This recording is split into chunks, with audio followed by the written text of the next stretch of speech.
So hello আমার বন্ধুরা, কেমন আছেন সবাই? আশা করি সকলেই ভালো আছেন। তো আমরা একটা নতুন কেস সিরিজ শুরু করেছি, আর সিরিজটা গত মাসে রিলিজ পেয়েছে। আর সিরিজটার আইএম রেটিং রেট হলো 8.2। মানে আপনি ধরতে পারেন যে 100 জন মানুষের ভিতরে 82 জন মানুষের এই সিরিজটা ভালো লাগছে। আর দক্ষিণ কোরিয়ার হলে প্রত্যেক এক সপ্তাহের মোড়ে মোড়ে একটা করে সিরিজ রিলিজ পায়। আর সিরিজটা দেখে আমারও খুবই ভালো লাগছে। আমি আশা করি আপনাদেরও সিরিজটা অনেক ভালো লাগবে। আর সিরিজটার মূল কনসেপ্ট হলো একটা মেয়ে বারবার জন্ম নেয়, কিন্তু সে পুনর্জন্ম সমস্ত কথা সে মনে রাখতে পারে। তো চলুন এখন আমরা মূল ভিডিও চলে যাব। তো মুভির প্রথমেই আমরা দেখি জেম নামের একটা মেয়েকে।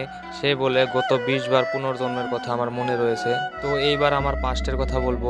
জেমস বলে আমি 19 নম্বর পুনর্জন্মের কথা কোনোদিনও ভুলতে পারবো না। আর আমাদের সিন শিফট হয় আর বর্তমান সময় দেখানো হয়, যেখানে আর কি জেমসের একটা গরিব পরিবারে জন্ম হয়। আর তার বাবা একটা চরম নেশাখোর। প্রতি রাতে সে নেশায় মাতাল হয়ে বাড়িতে এসে হুলস্থুল করে। জেমের এইসব খুবই খারাপ লাগে, কিন্তু সে কিছু বলতে পারে না কারণ সে ছোট।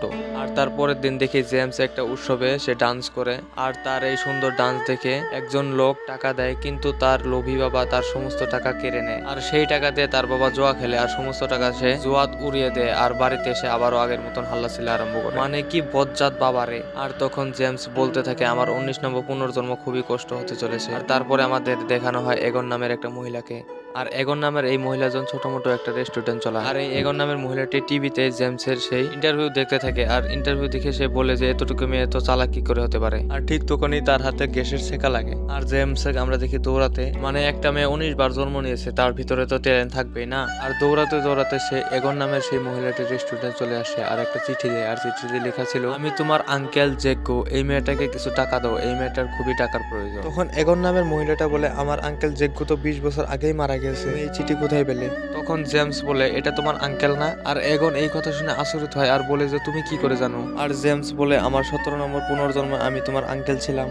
আর তখনই সিন শিফট হয় আর আমরা দেখি একটা সার্কাস। আর সার্কাস আমাদের একটা খেলা প্রদর্শন করছিল। আর সার্কাস শেষে যখন জেমস বাড়ি চলে আসে তখন জেমসের অবস্থা খুবই খারাপ ছিল। আর জেমসের সাথে আমরা একটা দেখি ছোট্ট মেয়েকে, আর এটাই সেই মেয়ে যার নাম এগন ছিল। আর এগন কাঁদতে কাঁদতে বলে আঙ্কেল তুমি কি আমায় ছেড়ে চলে যাচ্ছ? তখন আঙ্কেল মানে জেমস বলে না সোনা, আমি পুনর্জন্ম নিয়ে তোমার সাথে আবারও দেখা করব। আর তখনই সিন শিফট হয় আর আমাদের বর্তমান সময় দেখানো হয়। তখন এগন বলে আচ্ছা বলো তো আমার বাবার নাম কি? তখন জেমস বলে তোমার বাবা না কবেই মারা গিয়েছে, আর তোমাকে লালন পালন করছে তো আমি বিয়েই করিনি। এই কথা শুনে তো এগন পুরাই অবাক। তখন জেমস বলে তোমার বিশ্বাস না হলে তুমি সময় নাও, কিন্তু আমাকে এখন অল্প টাকা দাও। তখন এগন বলে তুমি টাকা দিয়ে কি করবে? তখন জেমস বলে আমি সিওর সাথে দেখা করবো। তখন এগন বলে সিওটা আবার কি? আর তখনই সিন শিফট হয় আর জেমসের আমাদের 18তম পুনর্জন্ম দেখানো হয়। আমরা দেখি জেম একটা ড্রয়িং করছিল, আর তখনই সিও দৌড়ে আসতে দেখা যায়। সিও দৌড়ে এসে জেমসের ড্রয়িং অজান্তেই ধাক্কা দিয়ে ফেলে দেয়। আর তখনই তাদের প্রথম দেখা হয়। তো এখানে একটা কথা বলে দেই, জেমস আর সোয়া কিন্তু একই ক্লাসে পড়ে। মেয়েরা অল্প তাড়াতাড়ি লম্বা হয়, এই জন্য জেমস অল্প লম্বা। তো যাই হোক, জেমস বলে তুমি যে আমার আটটা ফেলে দিলে এই জন্য আমার কাছে তোমার ক্ষমা চাওয়া উচিত। আর সিও তো বড় লোকের বেটা, সে তো সরি বলে না, উল্টো তার দিকে ডেপ ডেপ করে তাকিয়ে থাকে। আর তার গাড়ি চলে আসে, সে গাড়ির দিকে দৌড়ে চলে যেতে থাকে। তো আজকের এই সিরিজটা এত তোমাকে কেমন লাগলো তা অবশ্যই কমেন্টে জানাও। যদি ভিডিওটা দেখে তোমার ভালো লেগে থাকে তো লাইক আর সাবস্ক্রাইব অবশ্যই করবেন। খুদা হাফিজ।